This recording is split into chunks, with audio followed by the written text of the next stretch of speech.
Hey, should be live. Getty. Yep, there it is. Tracking my voice.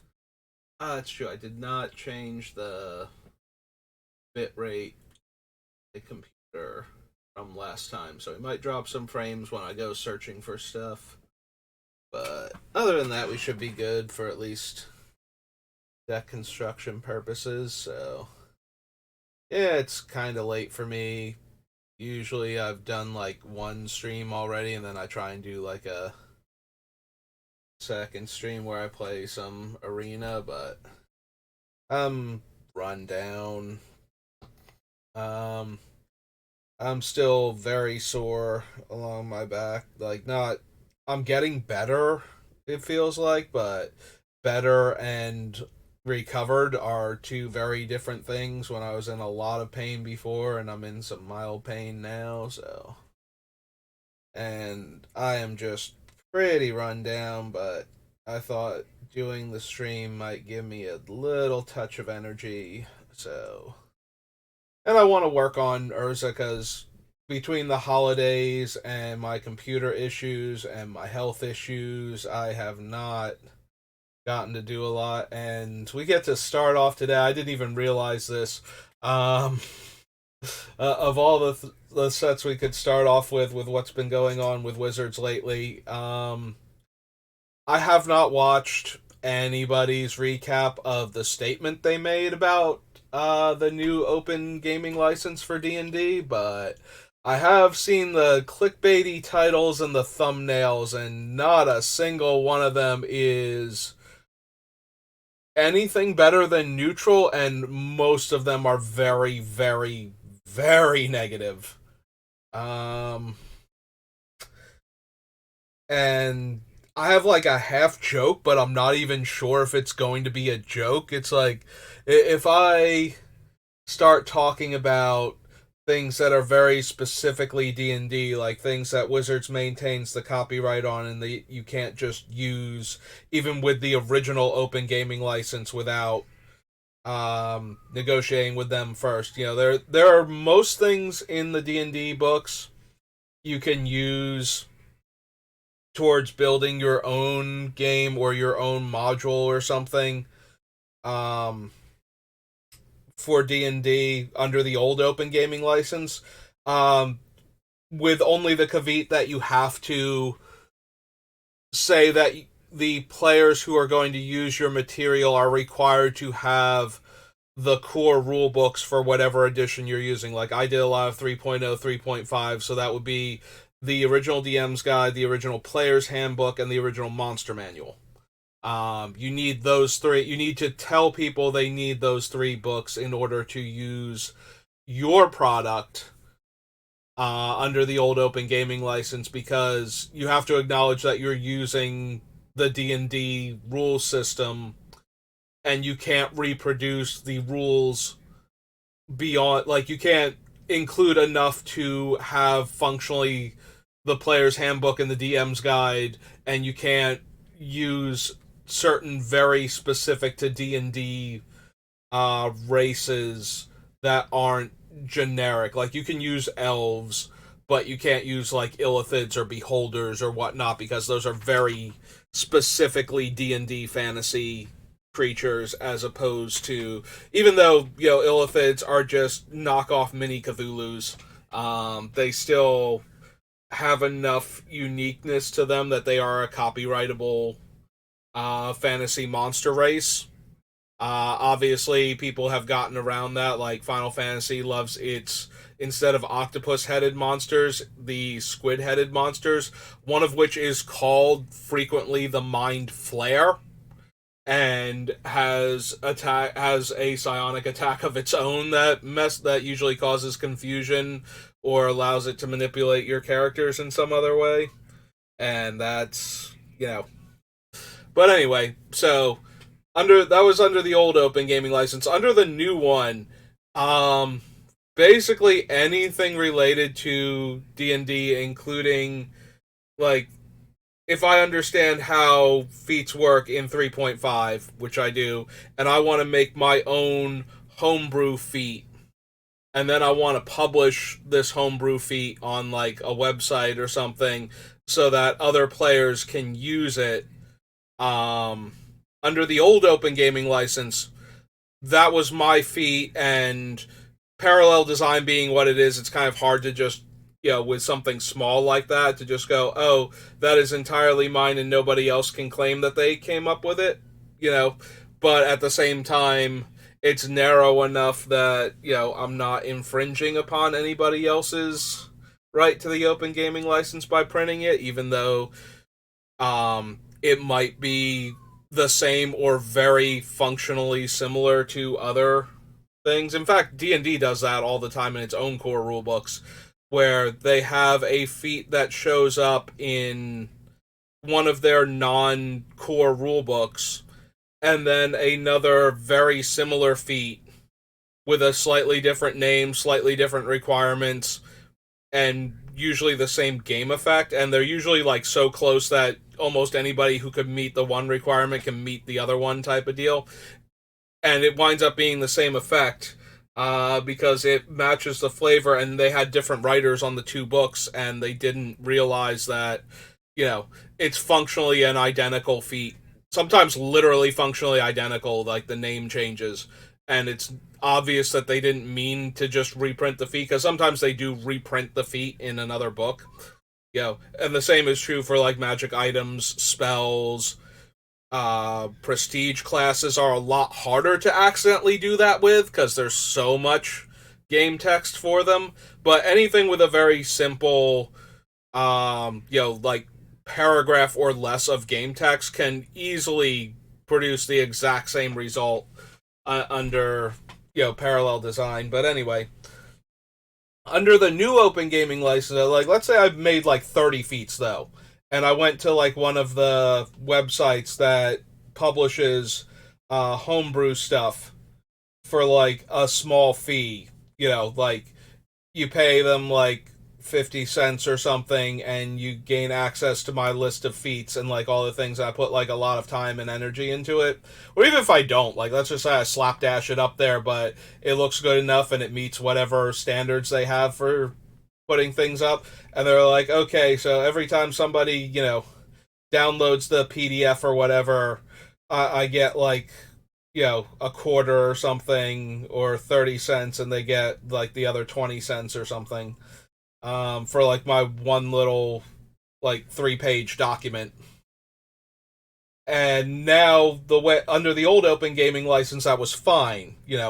I'm creating my own list of feats, and I came up with a bunch of stuff that I think players will like, and if they actually like it, and I make spare change off of it, but if enough people like it, spare change starts adding up after a while.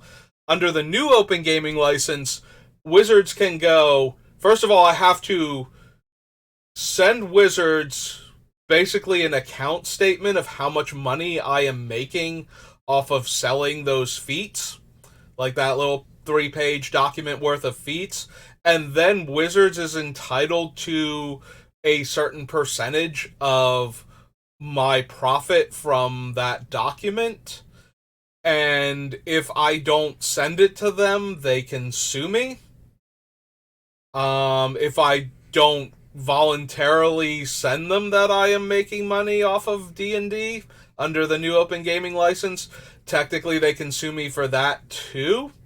And on top of that, the new open gaming license, so whereas before I made up my own feats and they're mine, Wizards can't intentionally just grab them off of they can't like read my list and go, okay, we're going to verbatim print all of those. Again, parallel design, they're simple enough design, they might be able to get away with that. But if I come up with some very intricate, prestige classes, or a very well written adventure or something, it's a lot harder for them to plagiarize that intentionally, or even unintentionally. Like, it's nearly impossible for them to unintentionally plagiarize it, and very difficult for them to plagiarize it without being obvious that they did. But under the new open gaming license, whereas I wrote those things and presented them, either sold them or just presented them as things that other players could use, as my own thing, though. Under the old open gaming license, that was mine. And if Wizards wanted to publish it as an official, like, source book material or something, and again, like, it has to be unique enough that they can't just accidentally have made the same thing by using the same rule system and criteria. You know, I would, like, they would have to basically ask me for my permission. They can ask me for my permission. They can offer to pay me money for it, whatever.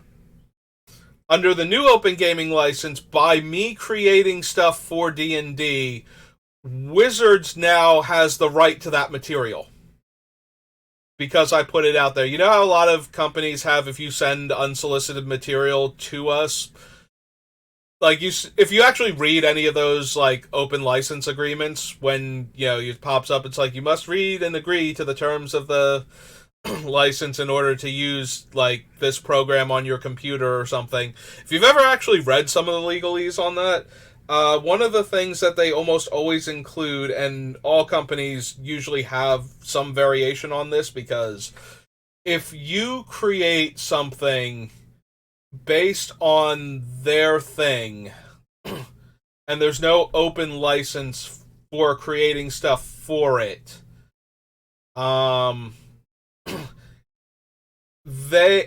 you, like, send it, like, if you ever tried to send something, like, if you ever went to them, hey, I have an idea that your company might be interested in, and they didn't, like, come to you first and ask you for ideas or anything, and you send them this idea, technically what you have done is voluntarily given them a free idea. And they don't have to give you any compensation if somebody reads your idea and uses it, because you voluntarily sent it to them.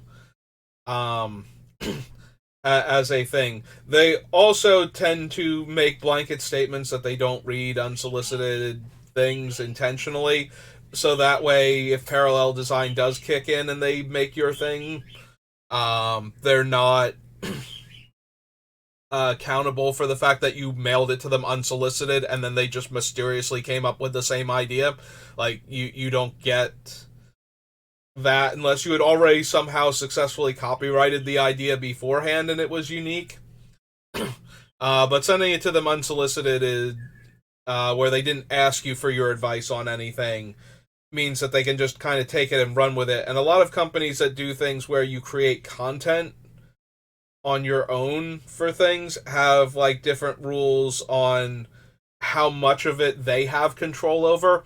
Wizards' new open gaming license says they have total control over it. Like, absolute, irrevocable, legal control over it. So if I put up, like, my list of feats, not only can Wizards demand that I give them any money I make off of that, if they want to, they can also include that list of feats in their source books verbatim without having to give me credit or money for it. And while, like I said, like, list of feats, you could probably argue parallel design with that. If I write a very intricate and well thought out adventure, they can lift it word for word off of whatever website I posted it to and print it in one of their books, not give me credit for it, not give me any money for it, and then they can turn around and say, by the way, we're using this, you have to shut down yours, because this is in one of our official things now and you can't be giving it away. Also, we might be suing you because you didn't ever disclose that you were making money off of this, if you actually made money off. Yeah, it's that bad. So, I was going to make a joke. What are we in? We're like 15 minutes in? No, that's not that bad. I didn't even get a full 20-minute rant in. So, because there are unique things that obviously Wizards owns within the D&D license, in the Adventures in the Forgotten Realms thing, it's like, how can they actually do anything with this? Like, if because I'm talking about specifically D&D related things that they have copyright control over right now, because we're gonna hit search, and then Gatherer is going to annoy me. Don't you sass me, Gatherer. Just because I'm over here bad-mouthing Wizards doesn't mean you get to Okay, you know what? Real quick, since apparently we don't want to play nice right now, we'll try again. Wizards can hear me and they're attacking my stream now. They heard all the bad things I said about them and they're like, no, no, we can't let this Saber guy do that. He has like 5 followers or something and averages like 1 person per stream, but we gotta shut him down hard. But, we're going to see some very, very D&D specific characters and terminology from these sets. I am wondering if under the new open gaming license, because it is D&D related, like if they can try to argue that I am using unique characters and unique races and whatnot from D&D and that I'm in violation of the open gaming license that they're trying to enact right now, cuz that would be literally one of the worst things they could do, is to go after Magic content creators that did stuff related to any of the D&D Magic sets. But right now WotC is not doing anything that makes any sense to anybody other than somebody who is very insanely greedy and short-sighted. Like, D&D, they bought D&D right before third, like they bought D&D and then they printed third edition. Like they bought TSR, the company that was publishing D&D for first and second edition, and then they made third edition themselves. And third edition had the open gaming license. And the open gaming license is one of those things that is a massive community builder. Because now, like I said, if I came up, like if I actually spent time and came up with like 3 pages worth of feats for like 3.0, 3.5, and like play tested them and balanced them and everything and just put them out there, and we had like this cool little list of feats, because one of my favorite things in 3.5 is feats. I love customizing my character with them. I love bonus feats. Feats and skill points are like my two absolute favorite things in 3.0 and 3.5. I put way more effort into those than I do literally anything else super important to my characters. I believe those two things are very important. I also tend to play a lot of skill point heavy characters. I love playing rogue. Like, that is my ideal thing. And I could go on a long-winded rant about D&D, but yeah.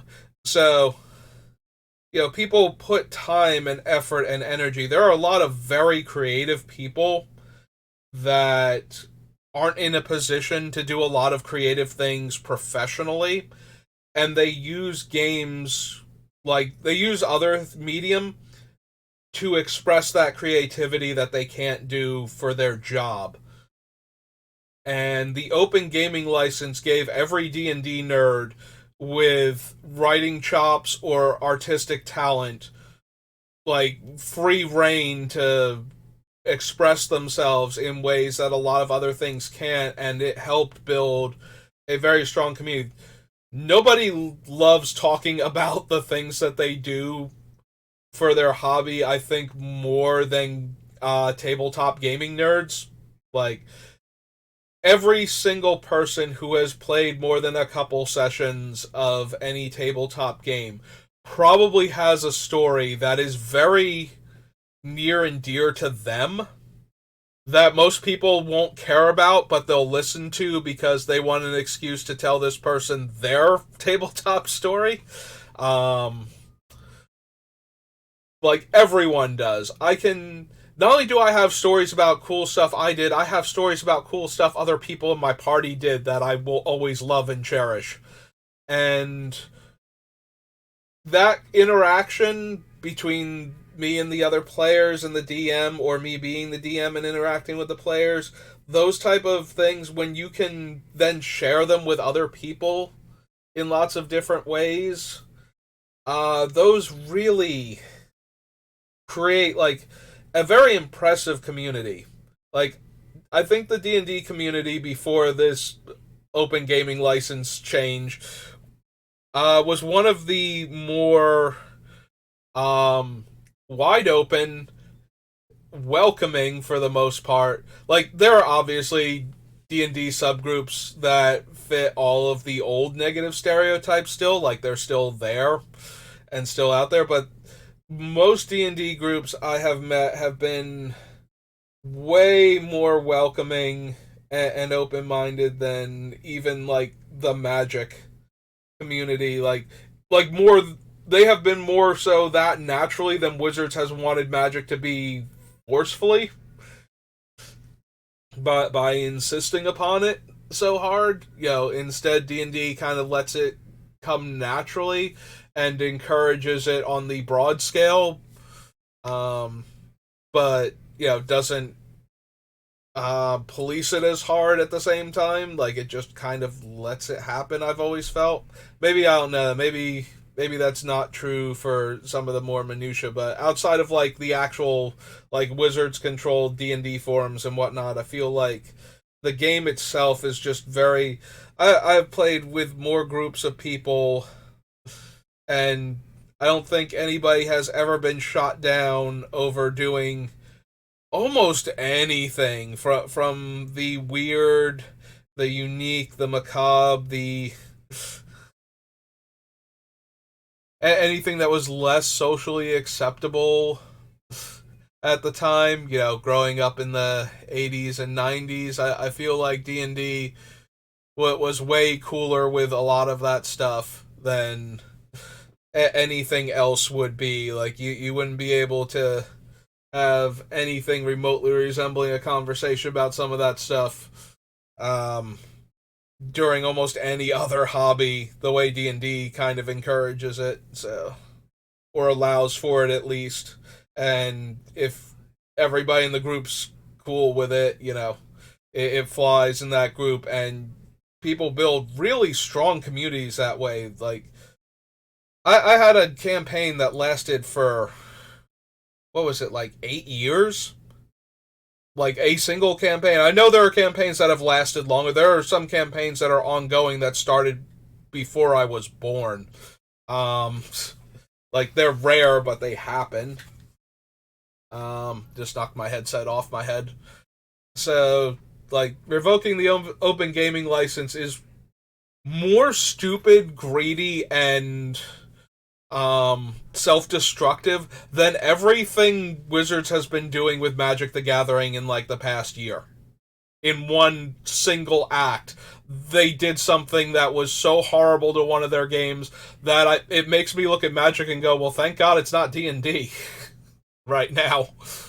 Like, that's how bad it is. And everybody who does anything related to content creation with D&D is just looking to jump ship now to something else. Every tabletop game that isn't using the current, like, any of the open gaming license D&D systems, it is getting an influx of players now because people are bailing on D&D ahead of this. The Pathfinder people who started working on their thing when 3.5 was discontinued and 4th edition came out, and they knew that people still like 3.5 and had a strong connection, because everybody has a very strong connection to whatever their first major encounter with Dungeons and Dragons is. Like, whatever edition they really came into the game on, that's the edition that they tend to have a very strong emotional attachment to. It's less likely for people to adopt the new system right away, and most people tend to either adopt it because they have to, because the rest of the available playgroup has started on that edition and they want to play with this group, so they're going to have to learn the new edition. Or they try to get new people to learn the old edition with them and help them, so that way they can run games in the old content.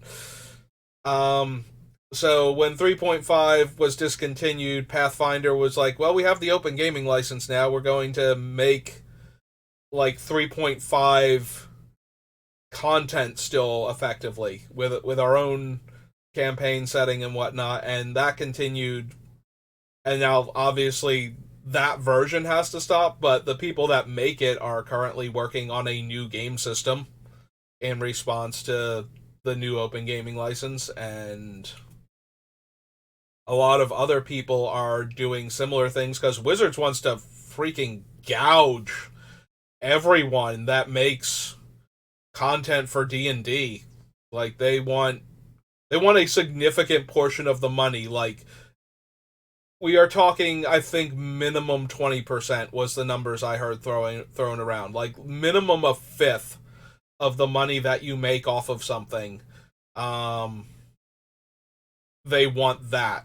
Like that's what they are trying to brute force out of people who make any kind of revenue related to D&D. Now obviously some of the larger publishers, like they both can and can't afford to do that. Like they, if they want to keep going with D&D, they kind of have to, unless Wizards realizes how bad this is, or they have to abandon D&D entirely. And that, with how much money there is to be made off of D&D, some of them are going to stay with it and bite the bullet and risk having to pay Wizards, like whatever it is, 20-25%, depending on what way they're working on it. I think like the 20% was for things like, there was literally a thing for Kickstarter campaigns. Like, all right, now I'm almost on half an hour. We did click on the thing and we are in here, but yeah, it is some obscene greed from Wizards, and that is saying a lot. Like this is the company that's like cramming Magic content down our throats, trying to wring every last penny out of us, and to see them do that to another game that I have such a fond connection to. Like, I'm not actively playing in any campaigns right now, but the last time I was in a campaign was, 2019, before the pandemic.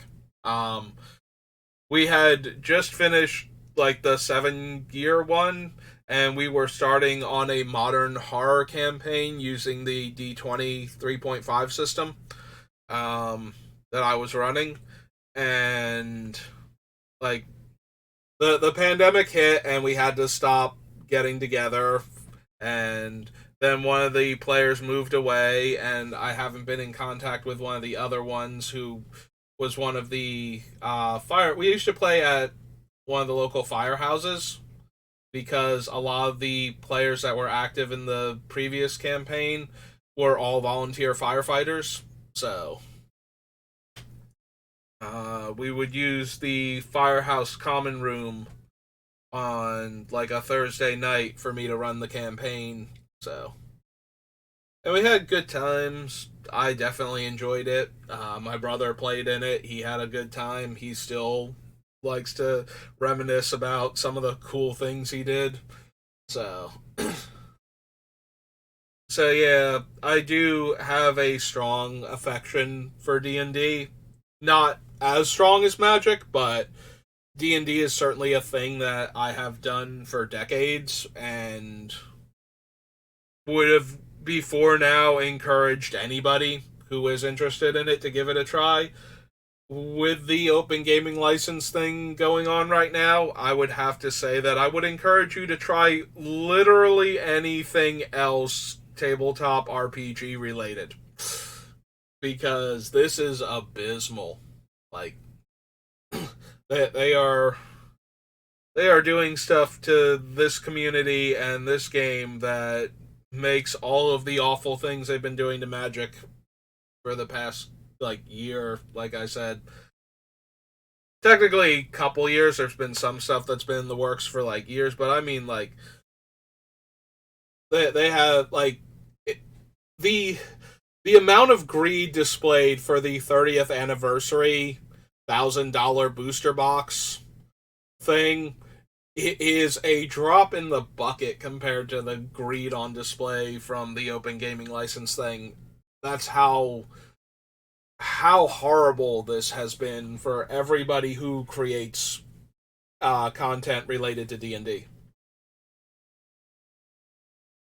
And since I had to open with Adventures in the Forgotten Realms, like I said, I was gonna half joke, but I might not be kidding retroactively about them using the fact that I am going to be talking about unique Dungeons and Dragons characters, locations, and monsters that they have a copyright claim to already in my little dumb video about building an Urza deck. Um, like, they might actually have a legal leg to stand on because they are allowed to use Dungeons and Dragons in their other things if they want to. But Dungeons and Dragons itself, you can no longer just make stuff on. And they have a very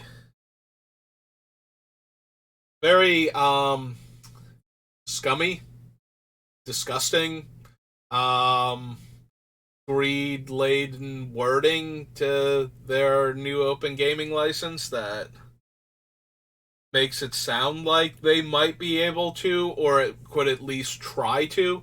And let's be honest, if a multi billion dollar international corporation's lawyers come down on me, I'm not going to survive that. I can't fight that. So, not that I'm making any money off of this, but they could just go, oh, this is our content now, and you have to stop. Which, considering how I am. I was joking before about how Gatherer didn't want to load because WotC could hear me. Yeah. If WotC could actually hear me and they were so inclined, I wouldn't be surprised if they were trying to. That is how embarrassingly ugly, greedy, stupid, and evil the open gaming license drama has been. That's the level that it's at. That's the pettiness that its language conveys. Is that they could theoretically try to yank this video just because I'm going to be talking about D&D stuff, and therefore that content is theirs now, and they can just grab it, and I have to delete it off of my thing, and they can decide whether or not they want to publish it under their banner and on their websites and whatnot.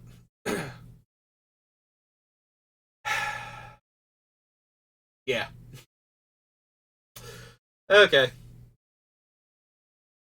So 2d8s, choose one, draw cards equal to the result, then you may cast an instant or sorcery spell with mana value less than or equal to the other result from your hand without paying its mana cost.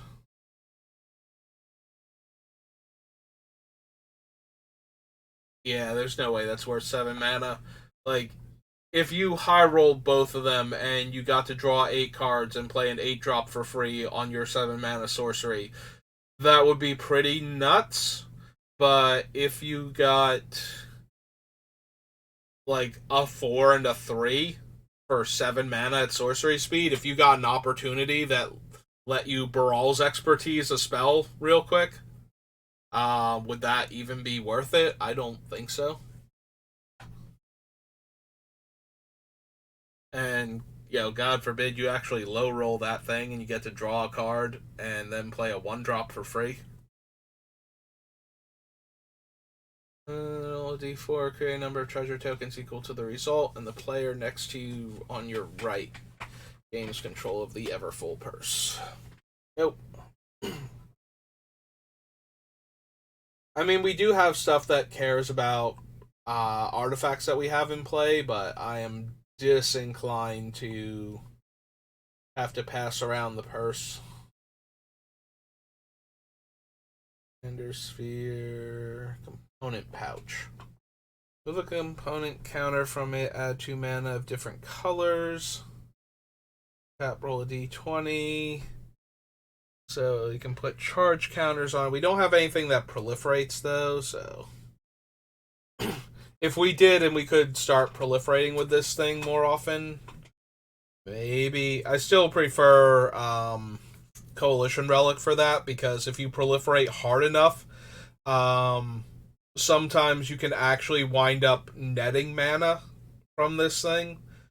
Um, One of my favorite things to do once I start generating huge amounts of mana is to, with proliferate effects, is to tap the relic after I remove all the counters and add the mana, and then activate to put the counter back on, and then start activating the proliferate effects. Under the right circumstances, you can generate more mana than you're actually spending. That does take a lot of effort, but it can be done with things like containment clasp and contamination clasp and contamination engine. I think they're called the ones from New Phyrexia that put -1/-1 counters on creatures and then can proliferate. The contagion. Did I say contamination? It's contagion. Contagion clasp and contagion engine. And let's see, curse of verbosity. When players attacked, you draw a card. Each opponent attacking that player also draws a card. I think so.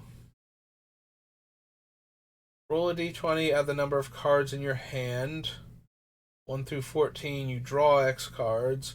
15 plus, you scry X, then draw X cards. Yeah, I don't think we need a Stroke of Genius effect.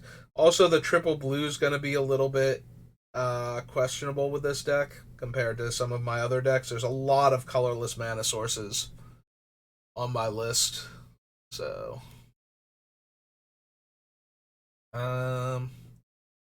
Ebony Fly taps for colorless. Does enter the battlefield tapped, which is always a downside. You can pay 4, roll a d6 to have it become an XX flyer. Whoever attacks, target attacking creature gains flying. Yeah, if it wasn't so much mana to activate the animation effect, maybe. Also, the coming into play tap means we can't, like, make a copy of it and have that be a creature in play right away. Damage, you may put our cards, yeah. The immovable rod. You may choose not to untap it during your untap step. Whenever it becomes untapped, you can venture into the dungeon. And 4 tap, for as long as it remains tapped, another target permanent loses all abilities and can attack or block. That is an interesting one to copy with Urza, because every time we make a copy of it, once it gets back to our turn, we can use the new copy to lock down something else. Also, we can speedrun a dungeon at certain points in time by just untapping all of them. Particularly if we did something like, if we locked down a whole bunch of creatures with them, and then we used Hour of Reckoning. The Convoke doesn't destroy token creatures, Wrath of God. Because then we would have all of these movable rod soldier tokens that we could then untap during our next untap step, since the thing that they're locked down is now dead. And we would get to move into the dungeon per one that we untapped. Is that actually worth considering? It is 4 mana and tap it, but it also affects any permanent.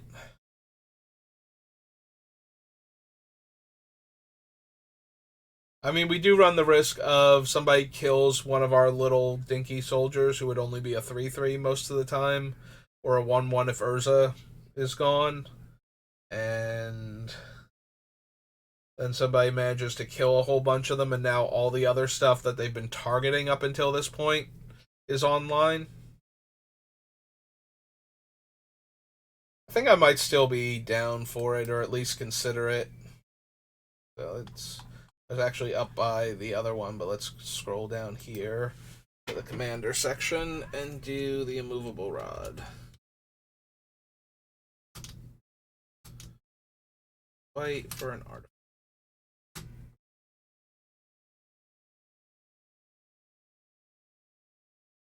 Right. Uh, say 1 mana. Yeah. So we'll consider that at least. That one could be fun. Yeah, Masterwork isn't quite so much fun. Oh, Mantle of the Ancients. Enters the battlefield, return any number of target aura and or equipment.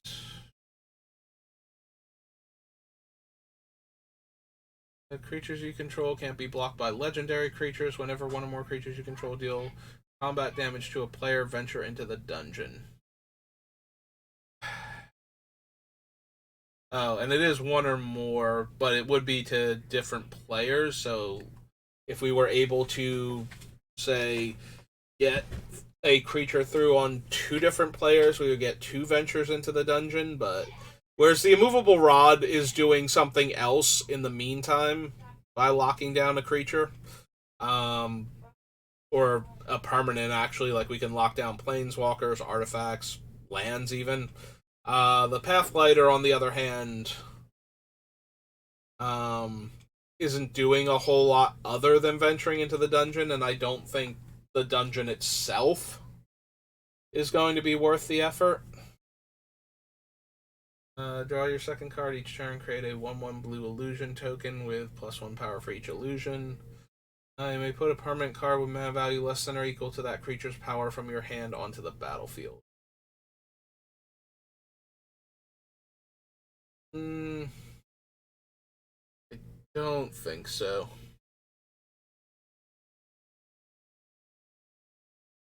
Roll a d4, scry X, where X is the result. Whenever you roll a die's highest natural result, draw a card. Don't think so. So another target creature you control until the steed leaves the battlefield. When it attacks, create a tapped and attacking token that's a copy of the exiled card, except it's an illusion in addition to its other type. Sacrifice that token and end of. Think so. Impetus.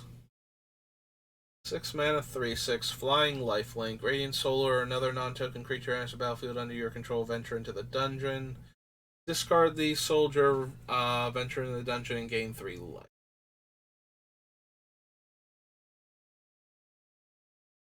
Yeah, again, don't really care enough about the dungeon itself. Roll a d20, add the number of creature cards in your graveyard that were put there from the battlefield this turn to your hand or to the battlefield. Yeah, it doesn't work with our token, so I don't think there's anything so vital in our regular creature package that we would need the Revivify. A +0, +3, and you can phase out. Player casts an instant or sorcery spell, exile instead of putting it into the graveyard as it resolves. X tap. Sacrifice the rod. You may cast any number of spells from among the cards exiled with rod absorption with total mana value X or less without paying their mana costs. So of note, if we copied it, each one of the exile effects is a replacement effect, so only the rod that actually exiles the card can cast that card. If we had multiple copies, though, we could mix and match the spells based on what we think our mana is going to look like when we try and cast more than one of them, or based on the interaction between the cards. Like, we put a Wrath under one. We don't want to put the Wrath. We don't want to put more spells under that in case we need a Wrath.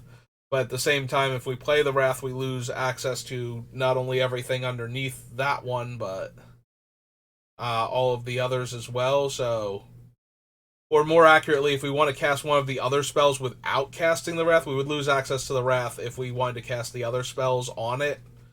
If it had the Wrath and the other spells, so if we put the other spells on a different, like, animated Rod of Absorption, it'll work like that.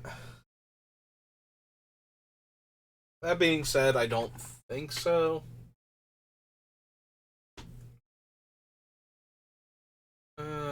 Sonic Growth Chain. On Sword of Hours and equipment. So Thorough investigation. Whenever you attack, investigate. Whenever you sack a clue, venture into the dungeon. That one's mildly okay because it's drawing us cards while venturing into the dungeon, and it's doing so by making clue tokens, which are then artifacts for our other cards to care about. The ones that care if we like the ones with power and toughness boosted based on the number of artifacts we control. The construct tokens that I expect to have from like Modern Horizons Urza and the Urza Saga Enchantment Land, like all of those type of cards, since they make 0/0s and then give them plus X based on the number of artifacts I control. I might be mildly interested in a thing that makes more artifacts. Um, so this is two white or two and white for an enchantment. We're already in blue, so we have access to reasonable card draw. So the only real reason to run this is because of the nature of the card draw being the clue tokens, and I don't think we need that. Maybe I'm not giving it enough credit, but I feel like I can scroll down past that one and not have to feel too bad.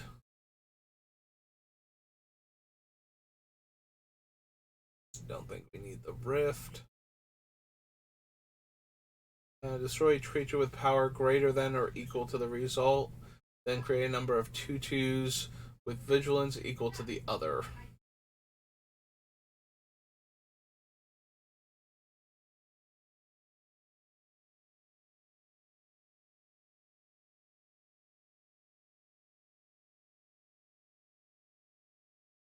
No. Wayfarer's Bauble. I thought that the alternate artwork made me think it might have been something else for a second there. And Wing Boots is another equipment. Okay. So yeah, I don't see anything else in the Adventures in the Forgotten Realms Commander set.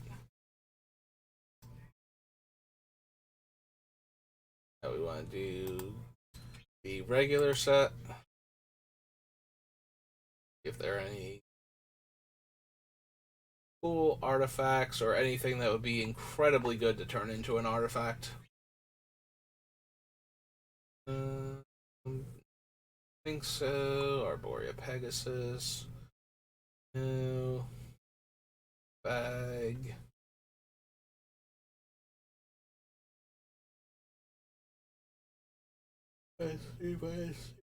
Yeah, I don't think we need the Blue Dragon. I don't really want the man lands from this set. Gain life, put a 1/1 counter on target creature I control, and return a creature from the graveyard. And if don't think so. Abbey Gargoyle is a 3 mana 3/4 flyer. Most notably, if you've completed a dungeon, if we made token copies of them, the tokens would be 1/1s, buffed to 3/3s by Urza, and would be 6/3 flyers if we completed a dungeon, while allowing us to complete the dungeon faster. Again, it really matters if complete, like, I don't want to just run things that go into the dungeon in and of themselves. This is an artifact creature. I feel like I would rather spend this mana on, let's say, like Sad Robot or something, where I would make a 4/4 copy of him that would get me a land from my deck and then into play tapped and then draw me a card when he dies. I feel like I would much rather have something like that in the deck than a creature that purely investigates the dungeon. If it did something else and then let you venture into the dungeon, I might be interested in it, like the Rod, but since this one is only under those circumstances.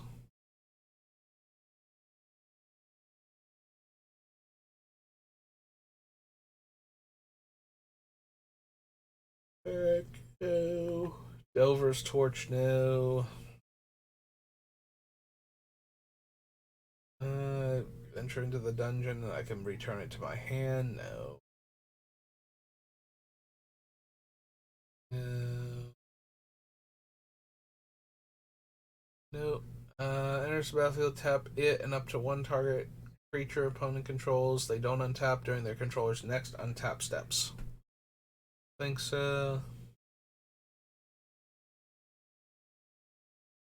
Dungeon Descent, one of the worst rares in the Forgotten Realms campaign setting, or Forgotten Realms campaign setting, Forgotten Realms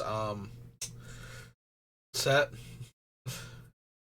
Yeah, I started to do that thing where I got a little rambly towards the end and just said the thing that comes naturally after the word Forgotten Realms to me, and that is campaign setting. Um, but yeah, one of the worst cards in the set as a general rule. Just because it's so much mana, and you have to have a legendary creature that you want to tap to use it on top of that. Like they really, weirdly enough, they like kind of super hobbled the adventure into the dungeon stuff. Okay, it is hearing that. I keep like brushing up against um these little bells here, so it looks like the mic was picking them up.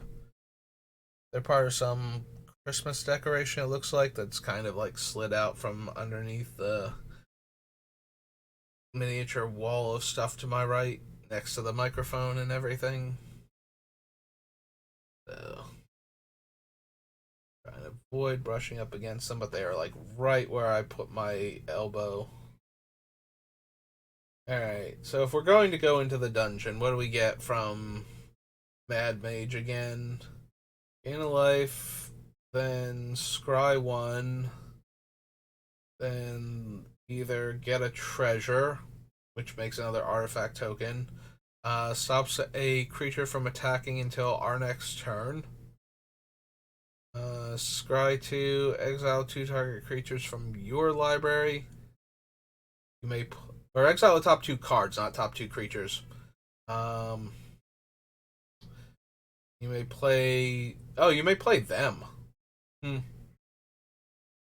Uh, I think I pulled the word creature from the one below it with the make 2/1/1 skeletons. Scry 3 and draw 3 cards, and you may cast one of them without paying its mana cost. I think I also bounced over the scry to get to the exile the top 2 cards. So that one has like the strongest effects out of the 3. The Tomb of Annihilation has some of the more brutal symmetrical effects, and it also allows you to just walk into the death corridor and take like all 3 hits simultaneously to get your way through the dungeon. Um, as for the third one, it's got like the weakest effects of the 3, but it's also the easiest one to run through real quick. Although I can't imagine we're actually going to wind up with anything that cares if we've completed a dungeon. Enters the battlefield, venture into the dungeon. Beginning of combat on your turn. If you completed the dungeon, it makes a creature a 1/1 bird. I don't think we. Yeah, Vecna. The 1/1 fairy dragon. Flump is dealt damage. You and target opponent each draw a card. Yeah, not for this deck. Grandmaster of Flowers. As long as Bahamut has 7 or more loyalty counters on him, he's a 7/7 dragon with flying and indestructible. And he's a god. Okay. +1. Without double strike or vigilance. Gains. Oh no, can't attack. Wow. I was like rubbing my eye and I saw with first strike, double strike, or vigilance, and then instead of reading can't, I'm like, the next word's got to be gains then, right? And it's like, no, it can't attack until your next turn. It doesn't have one of those 3 abilities. Search your library and or graveyard for a card named Monk of the Open Hand. Reveal it and where does it go into play? Oh no, put it to your hand. Reveal and put it in your hand. Ah. I might be more out of it than I thought. I was gonna try and do this to, you know, help me get through the day basically with how I've been feeling, but that might have not been the best idea. I'm doing that same thing I was doing the last time where I was like spacing out while reading all of these cards, which, I have a larger screen. You would think that this would be easier on the eyes, less eye strain, but apparently the large screen in front of my face is a bit much. So, I don't know. I got nothing. Creature you control becomes blocked, you can bounce it, and one or more creatures you control deal combat damage to a player. Draw a card.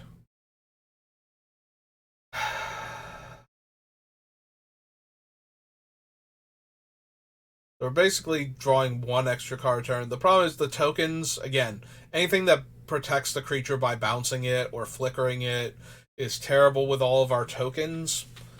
So, while we can use Grazilix to attack with creatures with good comes into play abilities, with the idea that we will either get to bounce them back to our hand and recast them, or draw an extra card for having attacked with it in the first place. I don't think he's actually that good for our deck. There's the battlefield. Any number of other target creatures you control phase out. Now, tokens, I believe, still exist under current phasing rules. They didn't used to.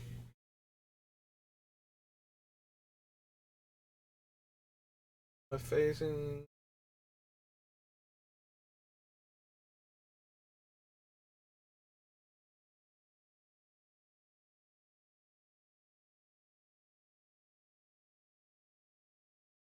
Phase back in. Phasing this way will be able to attack and pay tap activated abilities.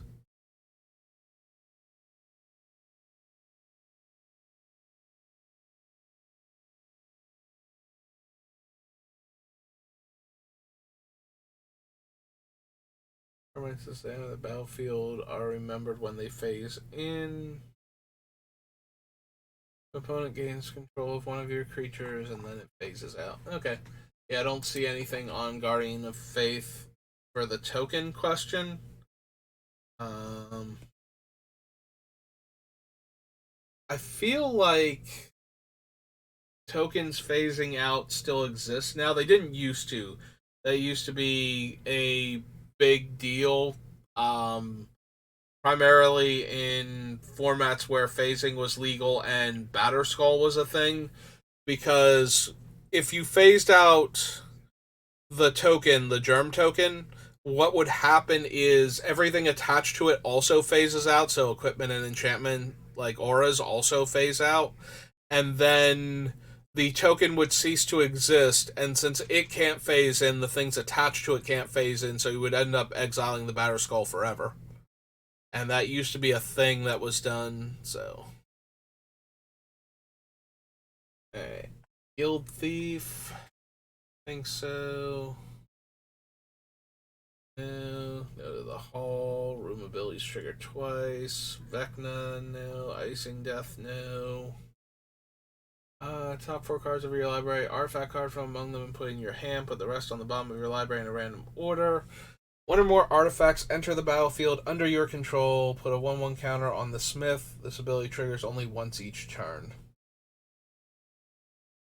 Yeah, I don't know that the comes into play ability is worth the mana invested on the body to begin with, and the idea that it's growing once per turn is kind of meh. Flying Ymrith Desert Doom has Ward 4 as long as it's untapped. Or Ymrith deals combat damage to a player, draw a card, then if you have fewer than 3 cards in your hand, draw cards equal to the difference.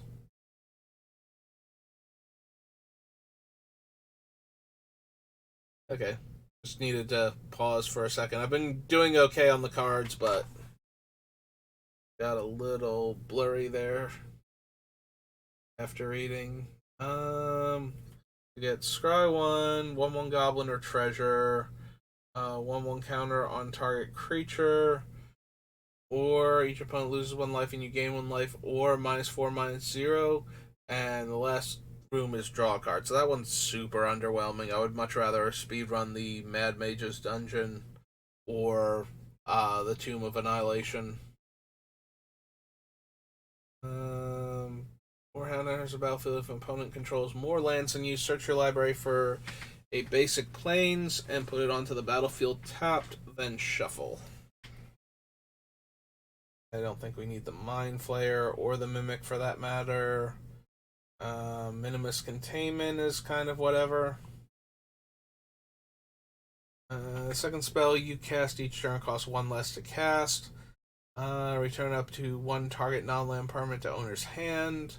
And at the beginning of your upkeep, exile the top card of your library for as long as it remains exiled. You may cast this card from exile as long as you've cast another spell this turn. Alright. Monk of the Open Hand is, I believe, the little dinky 1/1 that Bahamut can go get.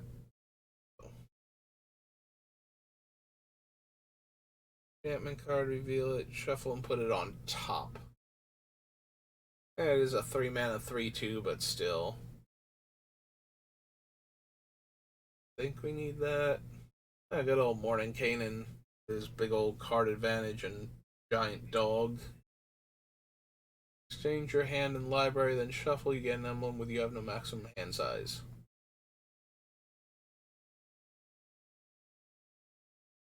Nadar is really good at getting through dungeons, and rewards you for doing so, but again, I don't think we need him. Back an artifact, search your library for an artifact with mana value equal to 1 plus the sacrificed artifact's mana value. Put it onto the battlefield and shuffle. Yeah, I think we need Mr. Fiddlebender here. Pretty sure.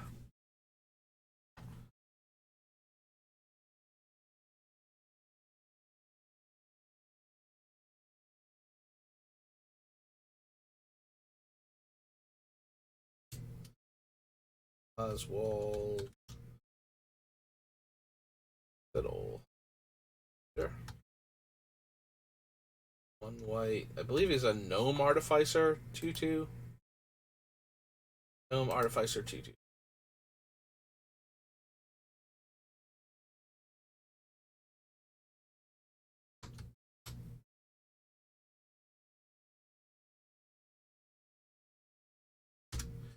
Alright.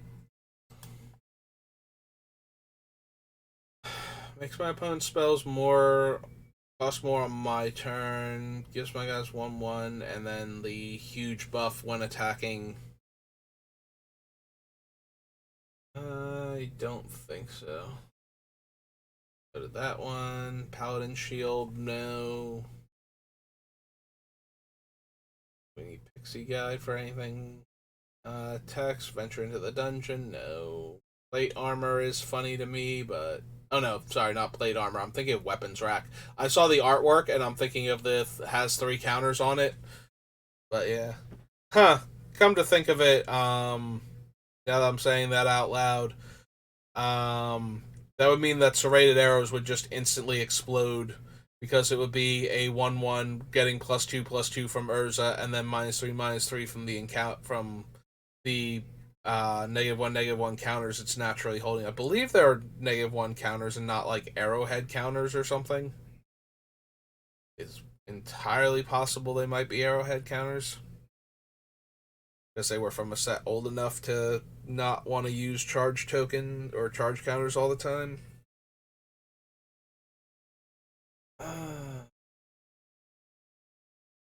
Enter the battlefield, draw a card, and white tap sack it, gain 3 life.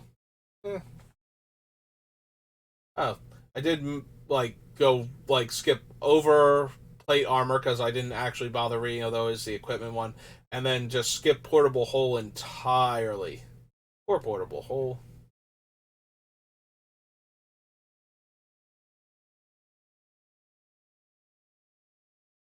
So exile is something with mana value 2 or less until the portal leaves the battlefield.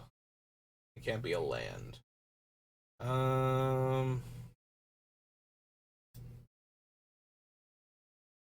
I mean, I want to consider it at least. Having a cheap interactive spell that we can then make other copies of to remove all of the opponent's cheap stuff. Most notably, this can eat most normal tokens by making a copy of it, which is kind of neat.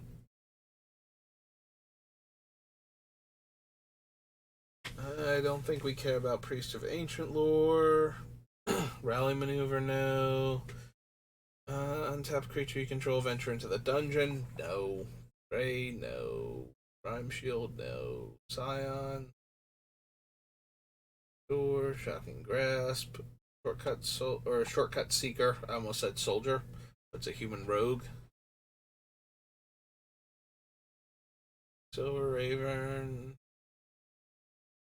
Deals combat damage to a player. Draw a card. Oh.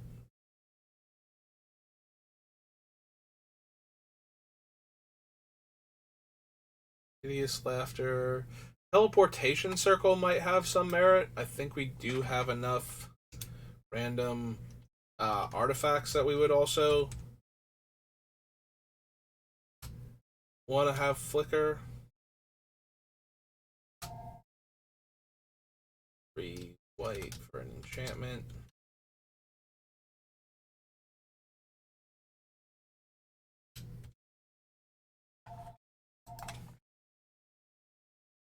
The Black Staff of Waterdeep. The legendary artifact, so making token copies of it is bad. Choose not to untap it during your untap step, and 2 mana tap makes another non-token artifact. I control a 4/4 artifact creature. Don't think we need that.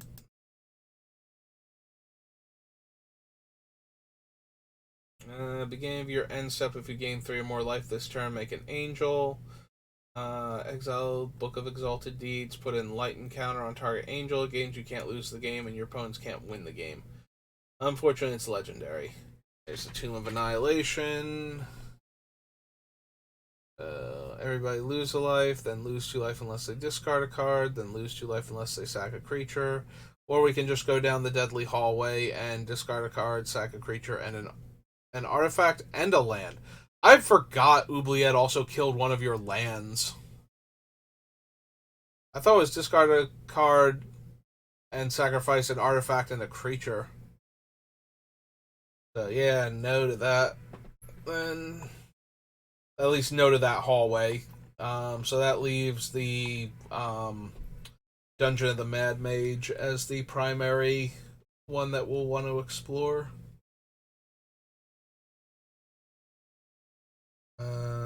Treasure Vault, no. Even with the things that care about that sort of thing.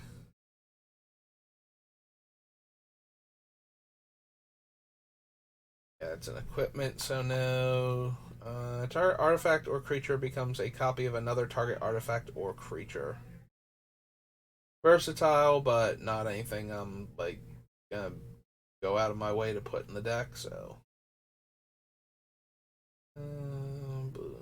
draw 2 cards.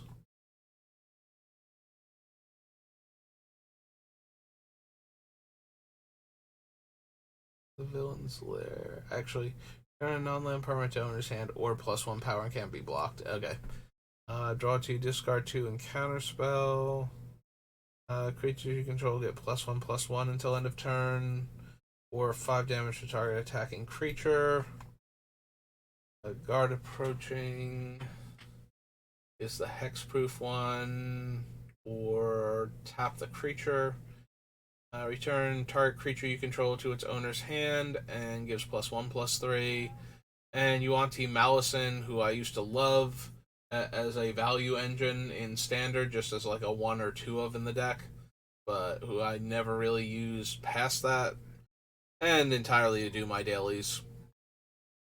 Alright, so I originally planned to do a lot more sets today and not just the Forgotten Realms, but I also thought that actually going through the sets would give me more energy instead of draining me. For whatever reason, whatever foolish, stupid reason, I thought I might actually be able to get more done. But instead, I am just as drained as I was during the last stream, and I just feel myself fading. Like it's hard to stay focused or even keep reading, so that's unfortunately gonna have to do it for this stream. I'm glad I'm at least working on the deck, but I was really hoping that I would get to do more. Maybe after dinner, I'll feel revitalized and I'll be in more of a position to go through a couple more sets, you know.